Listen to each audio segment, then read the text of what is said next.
Hello everyone, welcome aboard. So again we have brought you the new session of Daily Current Affairs Capsule, and this session has been brought to you by Himalaya-IAS classes. If you want to join IAS 2021 batch or KAS exam batch for English or Kannada medium, you can visit us at www.himalayaiasclasses.com, or you can reach out to us on this given number. So before we get started again, one more time, significance of the current affairs. In the prelims, you have straightforward questions from current affairs topics. In the mains, these topics are used directly as well as indirectly in answering the questions to get good marks. In essay, it is very important where you have to write multiple dimensions of any topics, and in most of the interview questions are related to the contemporary issues. Now, what we are going to tell you about current affairs in this session, we will pick up all the articles which are relevant to the syllabus or civil services examination for prelims as well as for mains. We will tell you which part of the syllabus they belong to, and we will tell you the important facts from those articles which can be asked in the examination. So let's get started. First and foremost, news for today is about China claiming on the eastern Bhutan boundary. Okay, so we all know that China has a lot of boundary dispute with a lot of its neighbors, and this time it is Bhutan. Syllabus wise, it is part of prelims international relations, and international relations is part of general studies paper 2 in the mains examination. So where they are claiming these areas, so actually Global Environment Facility, they were about to release some fund for this Saketang Wildlife Sanctuary, okay, which was opposed by China, and they said this is a disputed region, so you should not give this, okay. So Beijing has doubled down, including Bhutan's eastern sector. So Beijing has doubled down its claims. They are saying like a lot of eastern boundary. So let us see where this eastern boundary of Bhutan and where this dividing line is. So see, this is the western boundary of Bhutan. Okay, this is the Doklam Plateau area where standoff happened in 2017. And this is the eastern boundary. Next to it is Arunachal Pradesh. So we all know that this region, northern Arunachal Pradesh, already China has taken control of it. Okay, Tawang Valley region. Now they are claiming this region as well. Okay, so remember Saketang Wildlife Sanctuary, one thing, eastern Bhutan is next to Arunachal Pradesh. Remember this also, this can be asked. Okay, so see, Bhutan and China have no formal diplomatic relations but have held 24 rounds of boundary talks concentrated in North and West Bhutan region. Till now, whatever talks has happened, that was related to this boundary and this boundary. Okay, Eastern Bhutan were never discussed. Now, Saketang Sanctuary, which is close to Arunachal Pradesh border. Okay, for that, GEF, Global Environment Facility, you all know that in the EBS. Okay, if not, please read that. When they were providing some funding, then it started disputing the reason, and now it is, I think, disputing all this eastern section of Bhutan. Okay.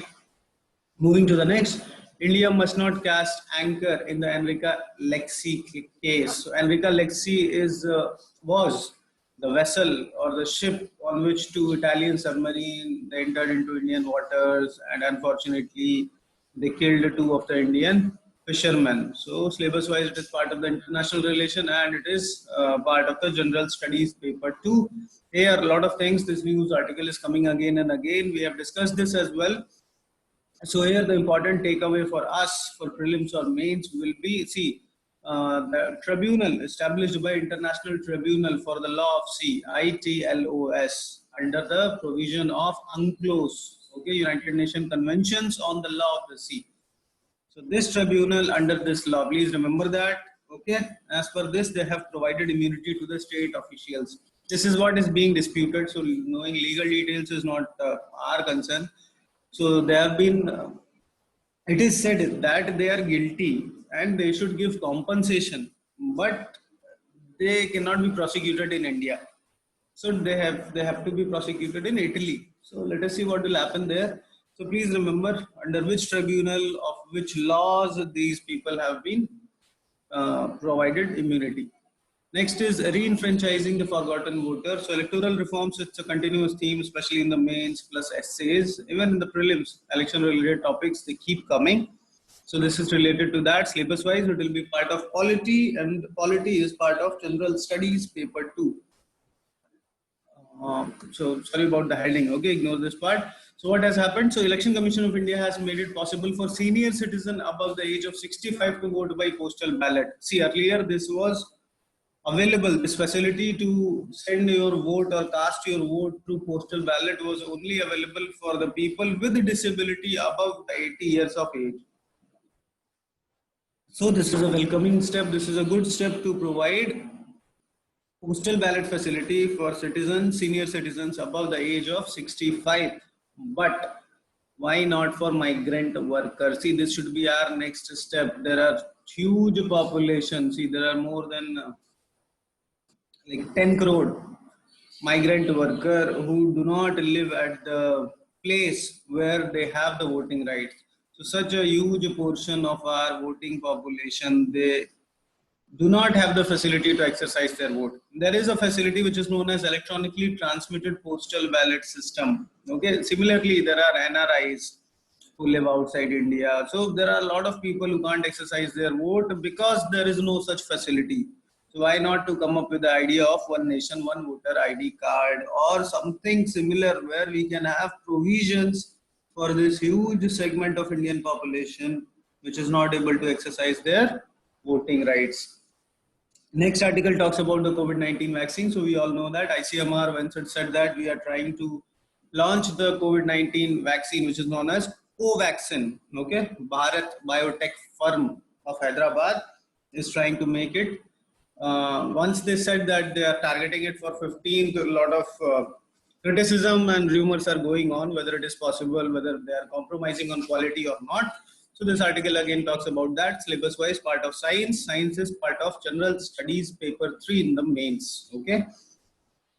So the article basically says that there is no need to hurry. Even if you do it slowly, but do it for confirm. Okay. So no plans. We should not deviate from the rule book on the vaccine development.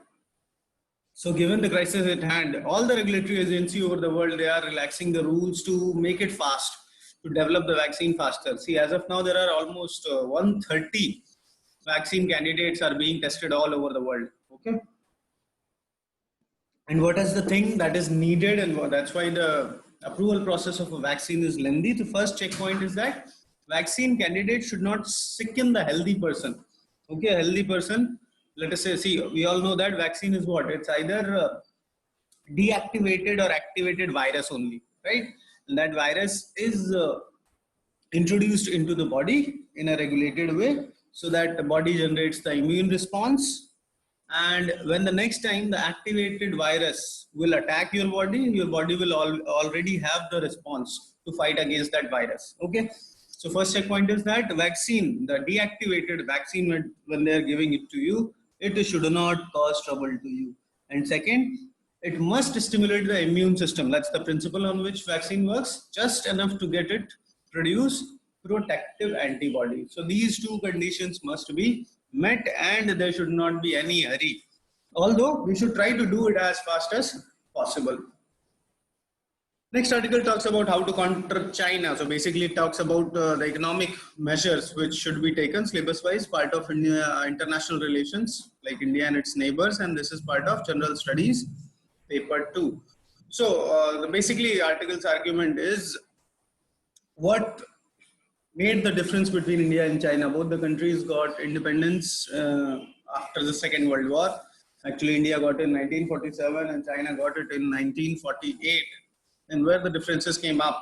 So China's economic opening up has left India behind, contributing to a military imbalance. So it is saying the difference in the status of the two countries is because of the economic imbalance. See, by 1980s, both the countries were not very different actually. It is after that, in the last 30 years, that the countries have become totally different. Okay. And the article traces that the root cause of India's economic woes or economic challenges can be traced to a slowdown in reforms. So first, what is the major cause of difference between the two countries? It's economic imbalance. Now, why India is economically behind? Because of the slowdown on reforms. See, these are the like direct points you can use in anywhere writing in your mains answers or even in essay. Now, in 1991, India enacted changes allowing markets to set up commodity prices, but did not similarly liberalize land, labor, and capital. If you see, these things are being liberalized now. Now, India is coming up in the reforms in these sector. That's what this article says. This is that right time to do the pending reforms to liberalize ourselves. Liberalization is the only way to develop our market. So we urgently need to increase the export and investment and provide more well-paying jobs, technology, and know-how. So basically, economic reforms, the pending reforms plus liberalization.